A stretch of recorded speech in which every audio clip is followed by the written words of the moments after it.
Preston. So, hello and welcome back. I have a very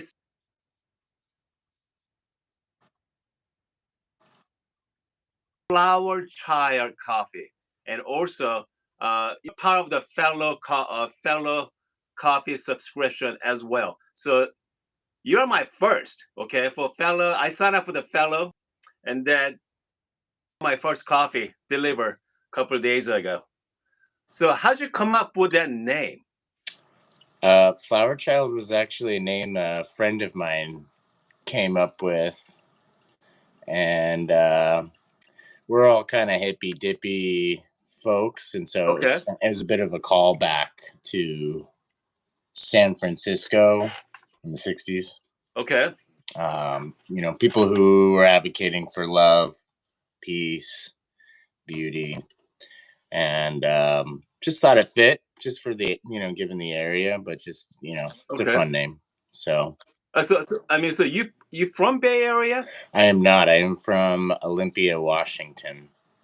Washington, okay. Mhm. So you're from Washington, and well, you moved to San Francisco then?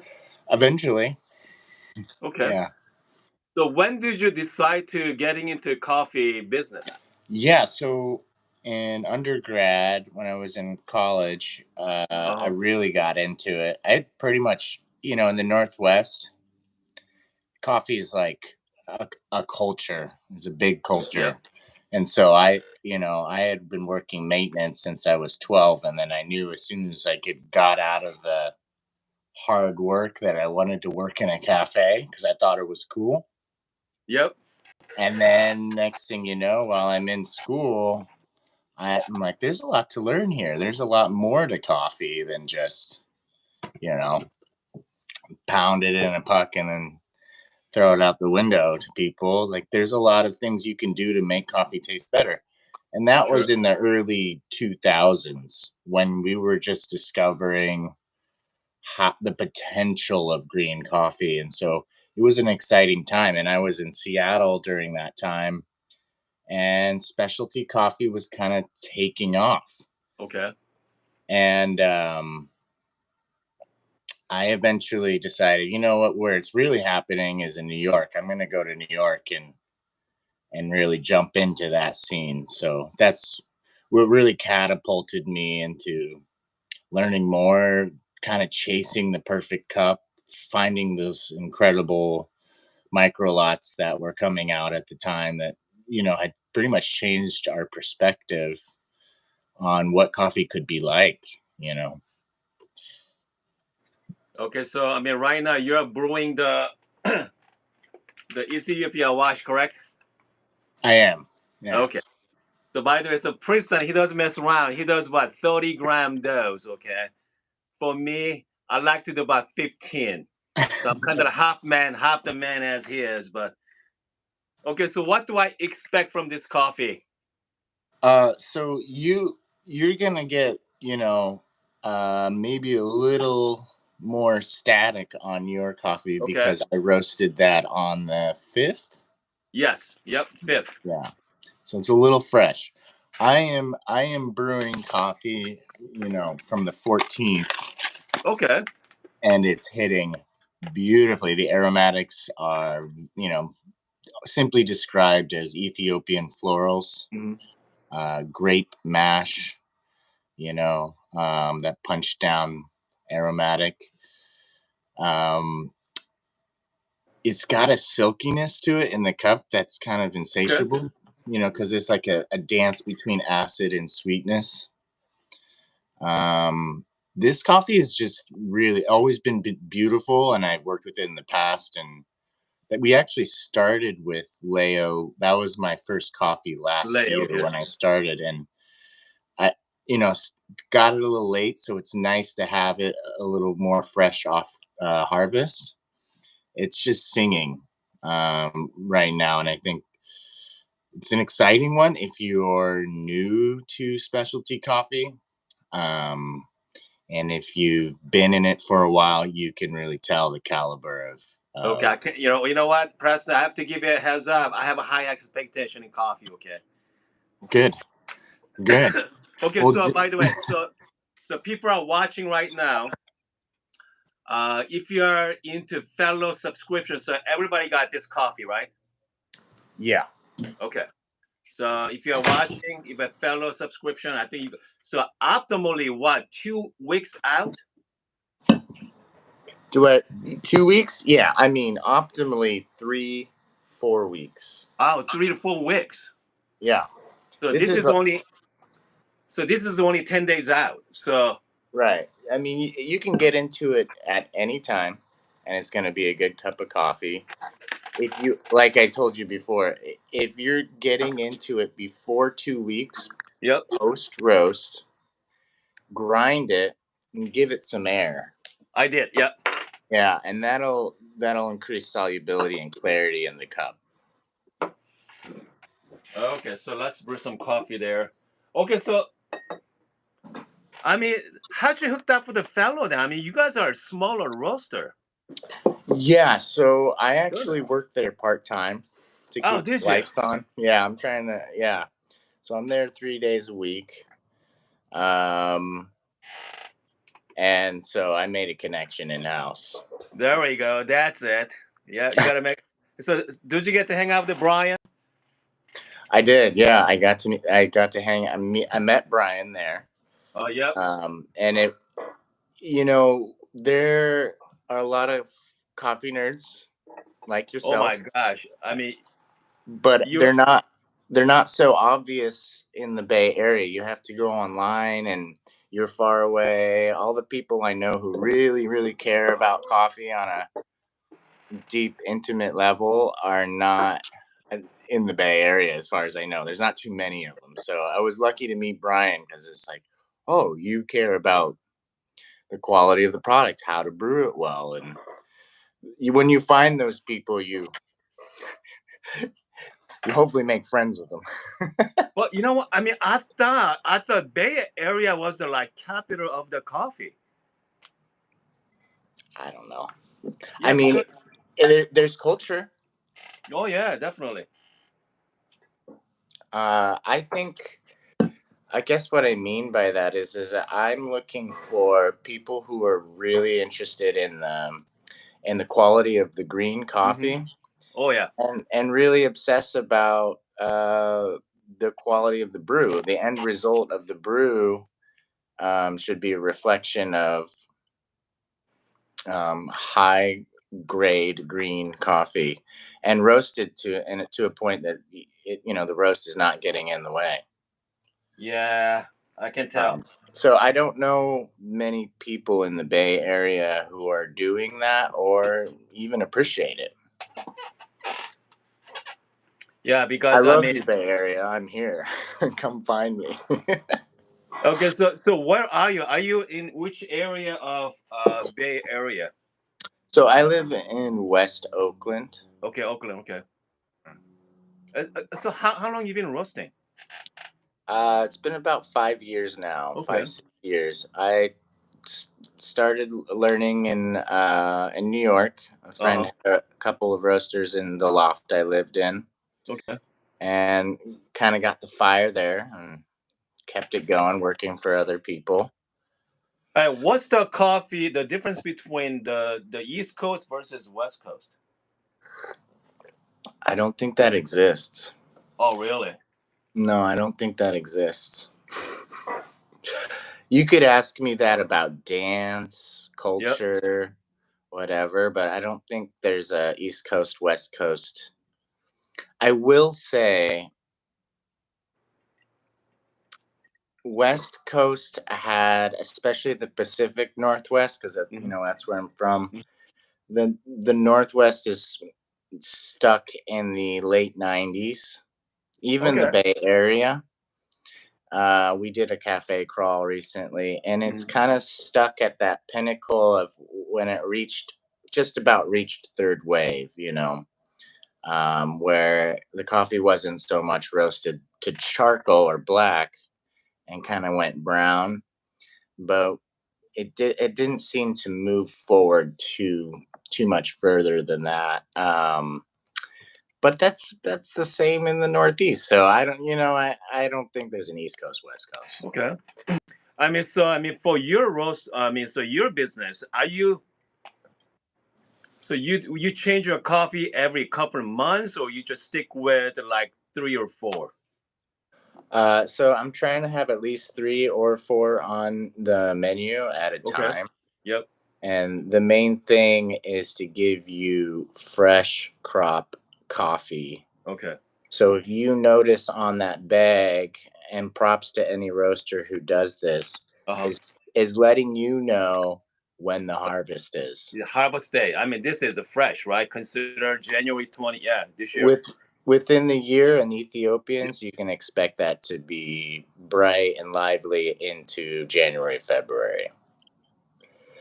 Now, for Hondurans, a Yep. year is a long time, that's generally speaking, but I I want people to get the pinnacle profile from each coffee post crop, Okay. and if you see a coffee's harvest date or you don't see it at all, but if you see that it's over a year old, that should say something to you. But I'm trying to give you high end green coffee, so Okay. that's the Okay. main gist. So by the way, so what? How do you feel about this exotic fermentation process lately? It's fun. Okay. I don't know if you're having fun with it. I am having fun with it, but you know what? I mean, but but I get spoiled from that very interesting fermentation with different tasting notes. Man, I'm telling you, if I drink like good clean Ethiopia, little boring. Okay, Mm, boring. Let's put it that way, because I've been drinking a lot of crazy, like some of them are like fermentation for like 720 hours. hmm You know, tastes like miso soup. Yeah, I think. Yeah, that's good to hear. I like hearing what people are, their impressions of the process Mhm. wave as it is become.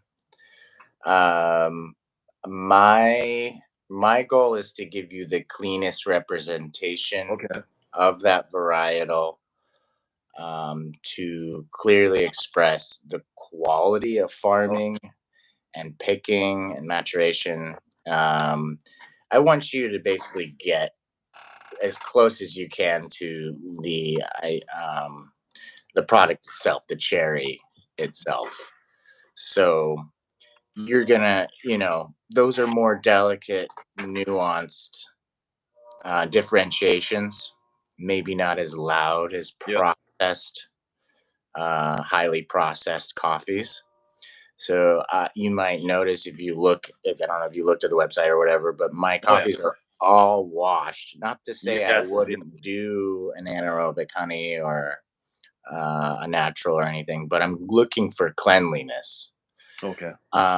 Process for me when I'm cupping coffee generally gets in the way or overpowers or mutes the cherry qualities, and I'm tasting more processed than I am the cherry.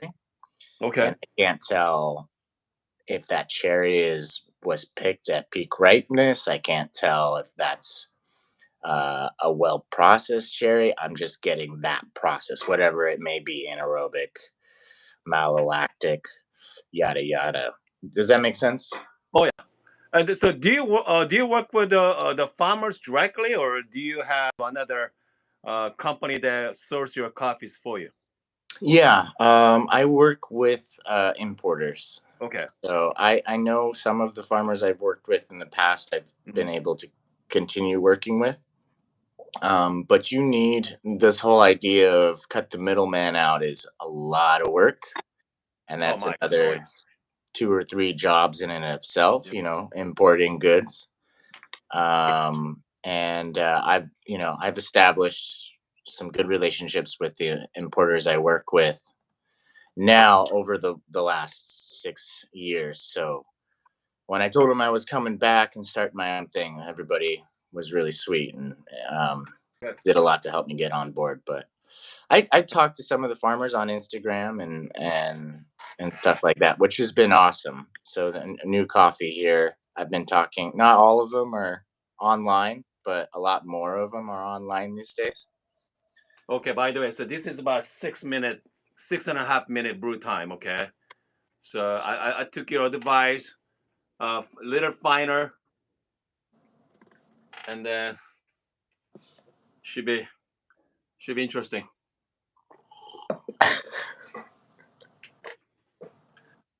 Man, okay, you figure it's gonna be a bitter, right? Because it's gonna be 6.5 minutes long. Man, clean. I have to say, I have so clean. What else? God, what's that tasting note I'm tasting in the end? Man, I mean, I say citrus blossom as a yeah, generality. A lot of people just say yeah, Ethiopian florals because it's so yeah, distinctly definitely. different. Wow. I mean, this is only what 10 days old. I mean, I cannot imagine if I wait about 3 weeks on this thing. It opens up. It is You, very loud once it's at 3 weeks. I'm impressed. Okay, I mean, you figure 6.5 minutes. So I mean, I'm using the MK dripper is known for very very fast flow rates, but man, I mean, this is pretty fine grind setting, and man, smooth, clean, kind of like nice tea. Let's put it that way. Okay, Mm-hmm. really nice tea. I mean, I can drink that all day long. Let's put it that way. It's not overpowering, very subtle, man, very pleasant. Well done, buddy. Well done. Yeah, well done Thanks. for yeah. Yeah, I mean, getting to that roast, took years. So I started trying to do light roast on a pro bat, on a nice pro bat. Okay. I started on a San Franciscan and then pro bat, Hmm. but really getting into it, and you know, now that I'm on a Loring and I have convection at its, at a higher rate, it's really allowing me to develop the coffee throughout the seed a lot more consistently, and for you to extract as much as you can and not getting what you said bitterness, from the cup. Exactly. Okay, so what's the difference between the my size, child size versus like your size? There, 30-gram dose. What's the You're probably getting a much more nuanced cup, to be honest with you. okay? um I mean, I wouldn't split hairs on a big and a small cup, Okay. but I will say you have more control. If you can agitate more, and you can agitate more with a Mm. smaller dose Yep. brew, you're probably going to get more out of the coffee. I have a more, general view, so a batch size, if you will. That's right. Still good, but that's a bigger bed of coffee where water is, you know, fighting to get in and Okay, saturate. so what about water chemistry? Obviously, the water is big, and then I'm using I'm using like perfect water right now, but You have I mean, RO water. what? Do you have Yeah, reverse osmosis yeah, I got reverse. Yep. and mineralization? No. Okay, great. That's just fine. And then so I'm getting into water now. Okay, so I bought some bicarbonate. I bought some calcium, Epsom salt. I'm gonna start mixing my own water, maybe next week. What kind of water I use at your shop there? So at home, I either use Crystal Geyser, Okay, okay, or I have tap, which I okay. have a carbon filter on it, and then a pre-filter carbon filter and mineralization. So there's a little bit of phosphate, calcium, magnesium in there. Yep. I try to, if ideally I can do it, 80 ppm. Okay. Some people like more. and that's really dependent on your degree of roast. And if you're a light roaster, you're going to get different effects. I will say you're going to get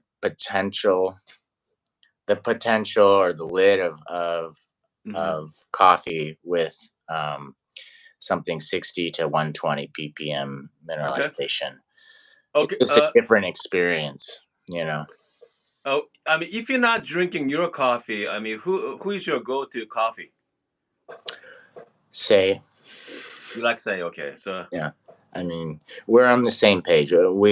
Our main thing is buying, um, high grade, high scoring coffee that's clean, that's and well by the way, produced, well picked, well maturated, so on. what's the score on this guy right here, the Leo? We've been scoring that. I've been scoring that around 87, Okay, 87.25, that's pretty good. maybe up a little higher. So, but yeah, it's a good cup. And scoring coffee again. There are three main big camps, and I've gotten some really high scores. I've gotten some really low scores that I'm not sure. So I always default to the Specialty Coffee Association grid when I'm working with people I don't know and I'm not calibrated with. But yeah, that's hitting at just over 87, which is a very good score. I would say Okay. I don't get an 87 point coffee at a cafe anywhere. So by the way, so whose handwriting is this? Handwriting on this one? Oh, that's me. Yeah, Oh, really? I'm doing it all by hand. Man, Right. nice. Okay, you have very nice penmanship there. Okay, Thank you. that is pretty cool. Okay, yeah, I feel like I'm in the Trader Joe's. If you go to Trader Joe's, all the signage by hand. Hmm. Man, so how many people? I mean, so you're like truly a micro roaster then, right? Hmm. Or Yeah. Yeah, it's just me. It took me 3 years to save up for just the green coffee, really, and the supply cost. And I'm a year young now, so just kind of getting the baseline and really just trying to get people to taste the coffee because I think that it's self-evident. This isn't, there's not a a lot to do. I'm just trying to focus on good coffee roasted well, which the roasting well took years.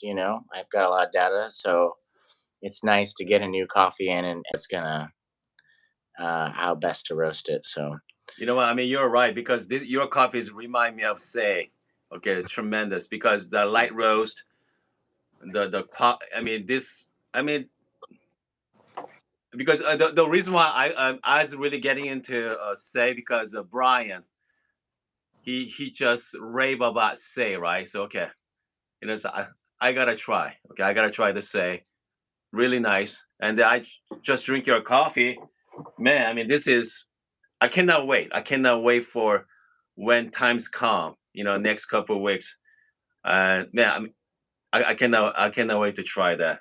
Goodness. So I mean, so what is your go-to then? So you like Ethiopia, obviously, and hmm so well, like I said, I like what's fresh. oh, what's fresh? Okay. So Ethiopia is kind of on the you know downturn. So like depending on how well a coffee has shelf life. So with processed coffees, they don't hold shelf life so well. Partly why I don't have Hmm. them, but also I just want to rotate what's in season. So or as soon as a coffee comes in to port, I want to get it in the roaster. Oh, okay, gotcha.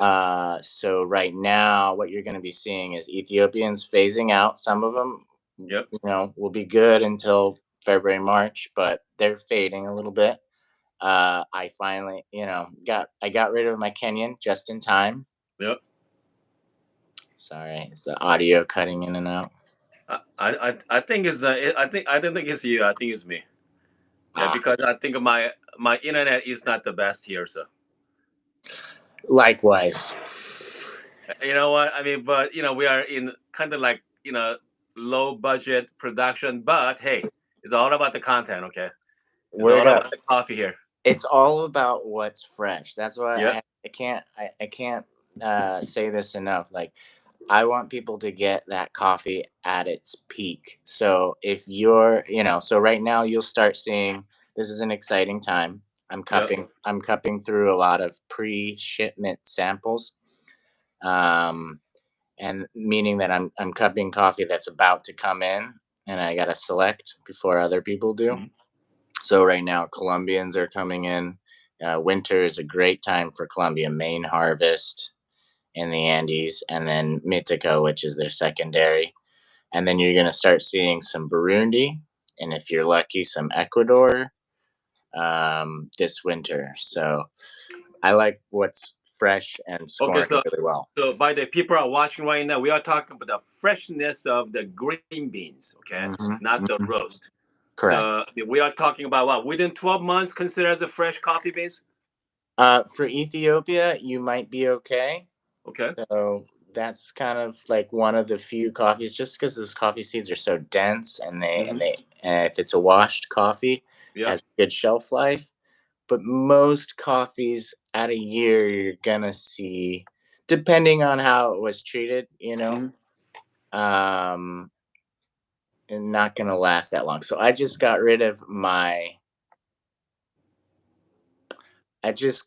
done with my Kenyan coffee, Okay. because it's starting to kind of, just lose some of its marks. So, be wary of Kenyans in the new year. They're You getting old. if you okay? That's see a good to know. Kenyan, if you see a Kenyan from a roaster in Okay. January, I'm guessing it's not at peak liveliness. So, You know uh, what? I mean, Preston. I mean, it's so much to look out, isn't it? I think it's cool that you're really into brewing things well and getting the most out of the coffee. Um, and I think, the other side, and I was talking to Brian about this. Hmm. That's awesome. That's kind of where I started too. Is, gear geek and all of that, and getting the most from the brew. But if you have a coffee that is exceptional and fresh and at peak, your experience with coffee is going to change 1,000%. I know. Yep. So I mean, if you know those things to look out for, and if they don't have a harvest date, you know, that's one thing to figure out. here's interesting, isn't it? Because I know most people watching this channel, they usually buy from grocery store. Oh, and they have there's no harvest date. There's Mhm. no roasted date either. Only thing they have only date they have is the best use by. That's it. The best use by.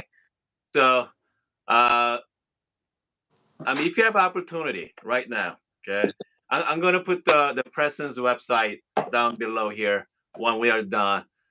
And the Flower Child coffee roast.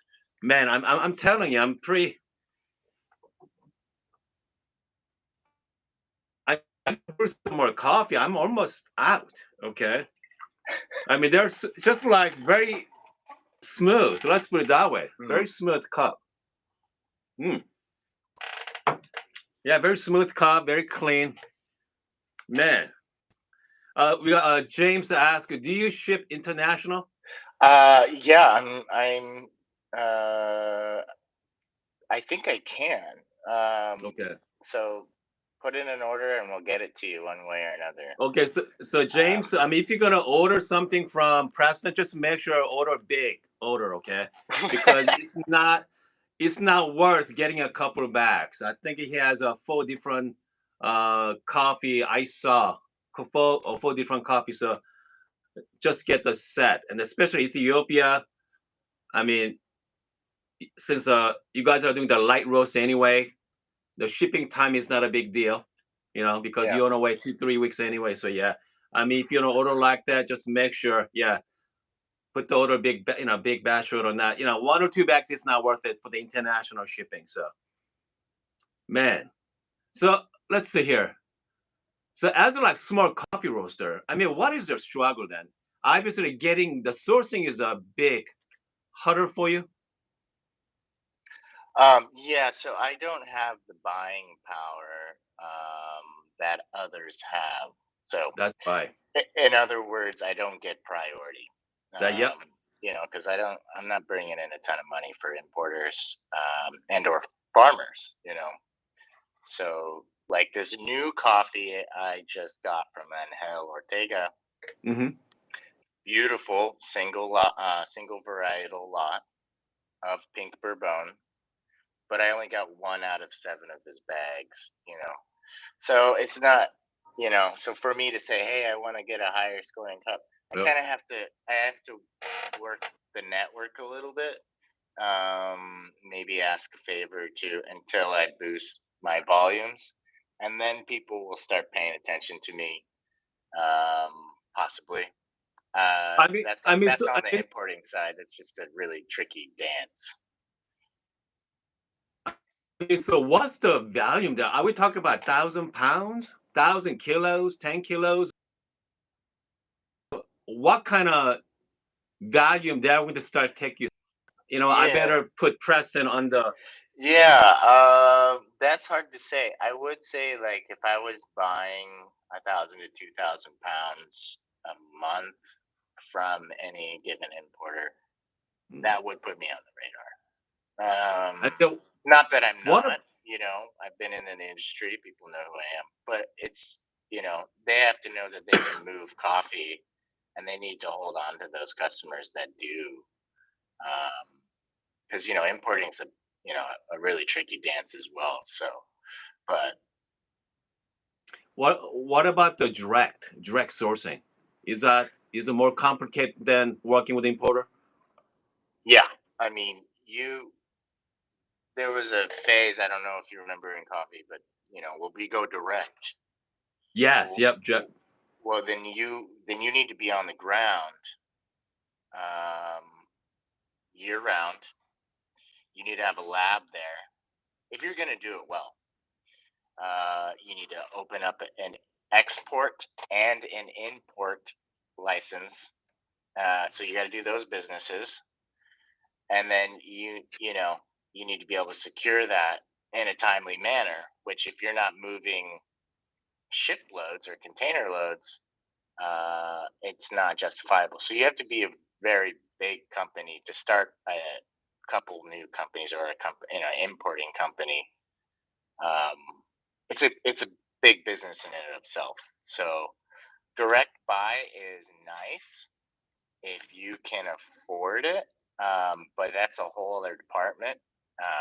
There are professionals that I work with that are there year round, keeping a pulse on the livelihood and the needs and the concerns of the farmers year in year out, and you know they've created a collaborative connection between me, Wow. them, and the farmer. So direct direct it was like a you know I think people realize that you do need somebody there all the time. So how direct? Because then even if it's still Flower Child bringing it in, it's Flower Child importers, which is a whole other company. So it would be one and the same, just working with somebody who's dedicated to So, that so work. pretty much, I mean, that's the where you want to be, right? Down the road. Not No. necessarily. Okay. The people that I work with as exporter importers are amazing. Just as I've been roasting for years. They've been vetting, getting the lay of the land, educating, helping the people on the ground, whether it be in Ethiopia, Kenya, Colombia, yada yada. They've been doing that for years. So why would I jump in and say I'm going to Colombia and I'm going to direct buy?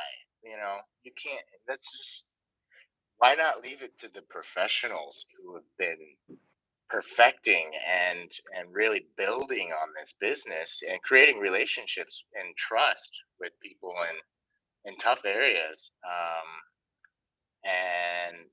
and let them do that work because they're doing a great job and it gets Yep. better and better over the years. It would be a lot for me to jump in and think that I could do as good a job, and get this kind of selection that I do from them. Does that make Uh, sense? uh, oh yeah. So what do you say to home roasters out there? I know. Okay, so I've been home roasting for years. Hmm. I mean, you're absolutely correct. Okay, if I do like just basic, like Colombia or like like milk based drink, okay, I just use my roaster. You know, I'm just gonna put some milk and sugar anyway. But I'm not even go there starting roasting some high end stuff because I don't want to ruin it. I want to leave it up to the professional. So I mean, do you again the home roasting is one of those things that so if someone wants to getting into home roasting, what do you recommend comes to roaster wise? Have you ever give some thoughts on that? Uh, yeah. Um, Not crazy into it, Okay. but you can get a good home roaster. They're out there. They exist. Get a roast. You can Yep. get an SF 1 pound, or you could get one of those kaleidoscopes. Looks pretty good. Okay. Um, there's the bullet, I think. Anyway, there's a lot of sufficient Hmm. home roast machines.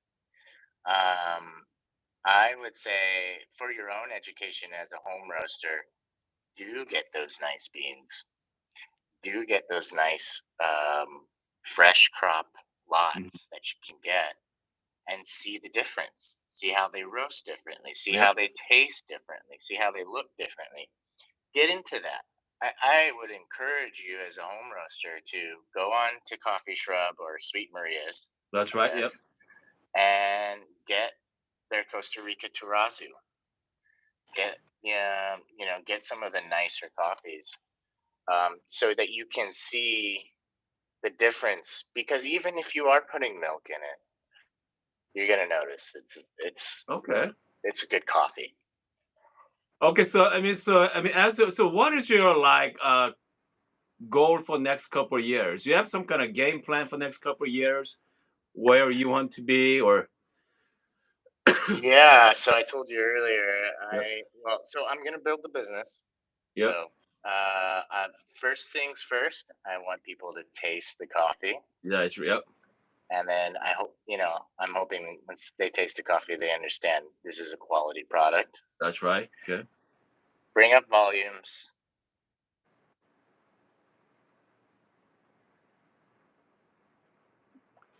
Preston, are you there?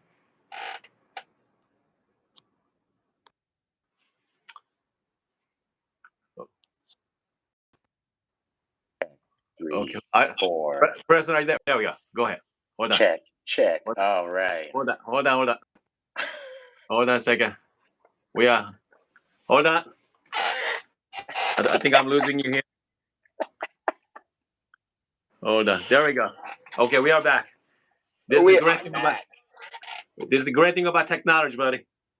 I appreciate it. No, I Okay, appreciate go your on. patience. No, just make money, get a Yep. roaster, and Yep. open a tasting room. I have a big passion for green coffee, quality green coffee done by farmers that are awesome.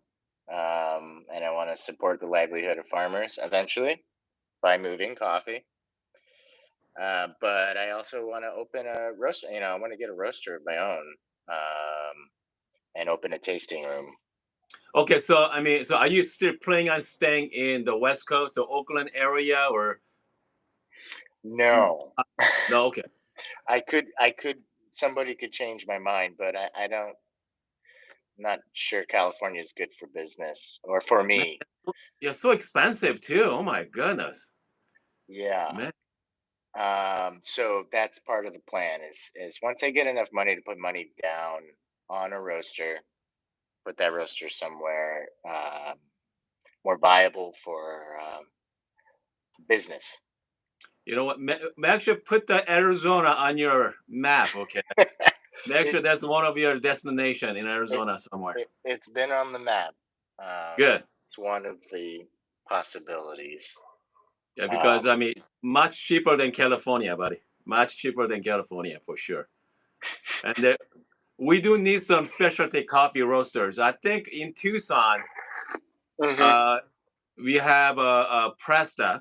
The Mm-hmm. Kurtz owns one, and that's the only shop I know. I mean, Savaya, we have Savaya, Burke there, maybe two. They got quite a few off in Phoenix. Yeah. So So you yeah, might have more than California. you th- I don't yeah, know. but I mean, I guess yeah, Southern California's got us. it's other. Yeah. Yep, yeah, that's Yeah. for sure. Man, anyway, hey, thank you so much for joining us this morning, Preston. Appreciate you. And make sure people are watching right now. Make sure go to the Flower Trial. Try out their coffee, okay? Try out their coffee. All Check right, it buddy. out. All right. Hit me up on Instagram You got it. if Yep. you want to chat. All right. Sounds good. Talk to you later, bud. Bye Ciao. bye. So that's the Preston from Flower Child. That was a lot of fun. A lot of fun to talk to Preston this morning. Yeah, make sure to check out their websites. It's I'm pretty impressed with it. Okay, 10 days old, 6.5 minute brew time. Man, smooth. Okay, they're silky smooth, super sweet. Man. Okay, folks. Uh, uh, I hope you guys enjoy this program, and I'll be back. Okay, I'm gonna be back. We're gonna install some DFA 83 here. I gotta install SSP. All right. All right. Talk to you later.